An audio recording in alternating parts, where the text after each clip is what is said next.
Okay, good afternoon everyone. Today we will report the Badjao or the sea nomads, which means sea nomads means they are born and die in the sea, and their cause of living is fishing. The Badjao often called the sea nomads.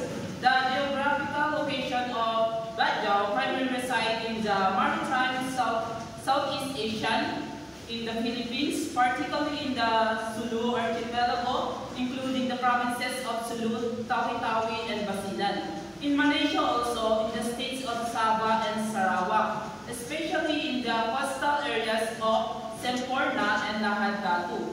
In Indonesia, in the eastern parts of Kalimantan and Sulawesi. The Badjao are certainly seen in the Philippines, which on the Sulu, Tawi-Tawi, and on Basilan. And let's move to the unique cultural and practices of Badjao people. The first is the seafaring, which means the Badjao are renowned for their deep connection to the sea, which means parang dito na sila tumitira sa dagat. Kasi yun yung kinabubuhay nila nung pangingisda. They traditionally live on the houseboats. As you can see on the photos, merong boats dyan na parang bahay na nila.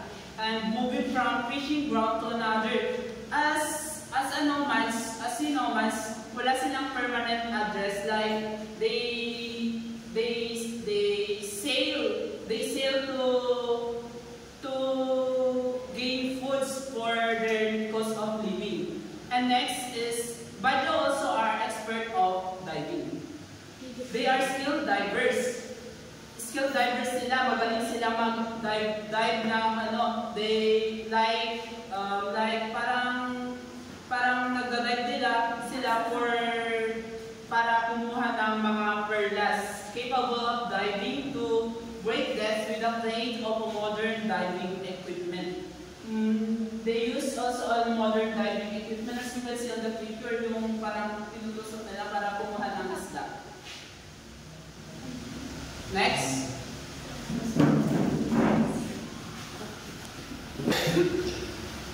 Strong family ties.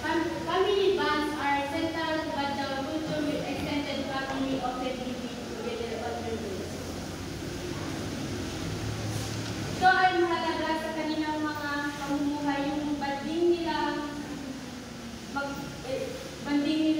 family, yung mga kamag-anak nila dito.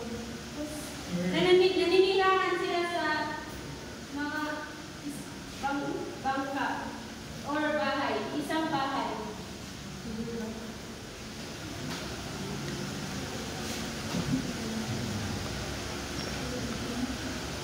Isang walay tikit, kasta kumakali, lalaki, galit, kasta. Nagtutulungan silang mangisda, habang yung mga babae ay sila yung mag-aalaga ng mga bata.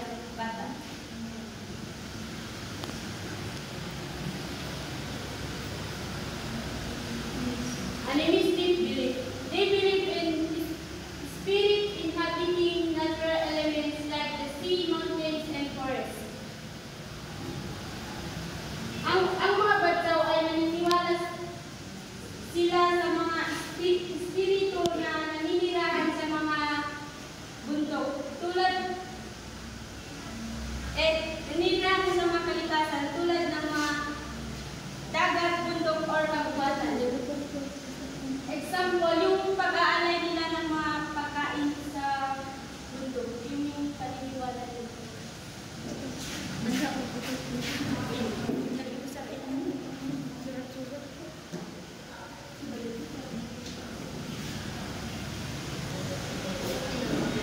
Boat building. The Badjao are skilled boat builders, constructing sarti and seaworthy vessels like the Lepa and the Binta. Lepa and Binta is yung isang uri na bangka na ginagamit ng mga Badjao upang mangisda at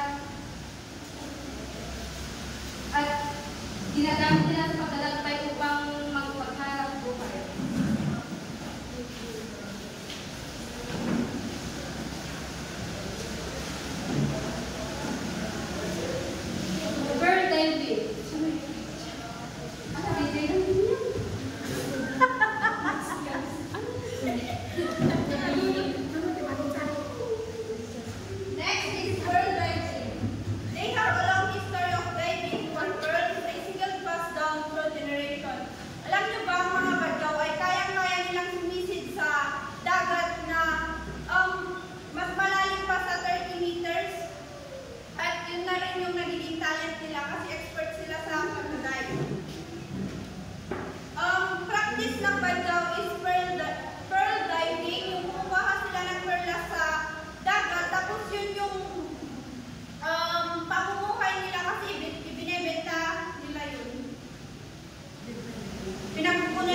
sila. Next is weaving. Badyaw women are skilled weavers, creating intricate patterns in their traditional clothing. Karamihan sa gumagawa ng weaving is kababaihan sa Badyaw, yung mga babae. Badyaw mats are known for their intricate, colorful designs that feature geometric patterns like stripes, squares, checks, and zigzag. Badyaw mats used for sleeping, prayers, decoration, or souvenirs. Yung mga ginagawa nila, yung binilib nila na is ginagamit nila sa pagtulog or sa prayers, yung pagbarag kumingan gano ang prayers da. Tapos mabalimit nga yung souvenirs da. Yung susarin da mga active ng bibkit dahon ng pandan. Next is the belief system.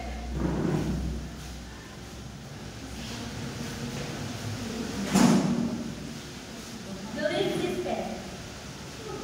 The majority of Badyaw current Islam has blended with their indigenous and animistic beliefs. So the belief system of Badyaw people is the traditional practices. The Badyaw believe in Tuhan, the creator of the earth, heaven, and all things good. They also believe in Adam and Hawa, the first man and woman, and Iblis, Satan. The Badyaw use shamans, amulets, charts, and divination towards of evil spirit and things.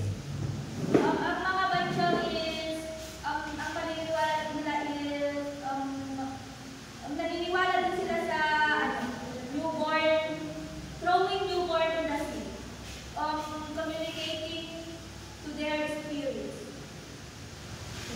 Next is the challenges and threats.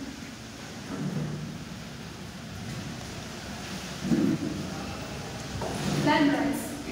As many Badyaw have settled on land, they often face challenges related to ownership of tenure. When we say tenure, kasi ito yung mga tumarang ng Tagalog, sorry. Traditional rights ng mga Badyaw sa mga lupain. Dito na pumapasok yung mga I'm going to read first my outline. Many Badyaws are settling on land. This transition brings challenges related to the land ownership and tenure. They lack legal right to the land they occupy, leading the conflicts landowners. This threatens their security, making it difficult to build their homes for their future. Dahil sa walang, dati kasi yung mga Badyaw nanitirahan sila sa katubigan. Pero ngayon, marami sa kanila na pumupunta na sa lupain kasi marami sa mga Badyaw kasi hindi sila safe sa dagat.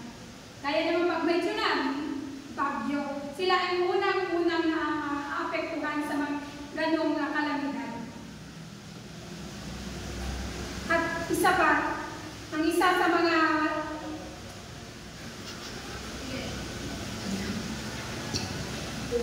dahil nang wala silang permanenteng tirahan. Kaya ang mga Badyaw ay wala silang permanenteng address kung saan nila gaya na lang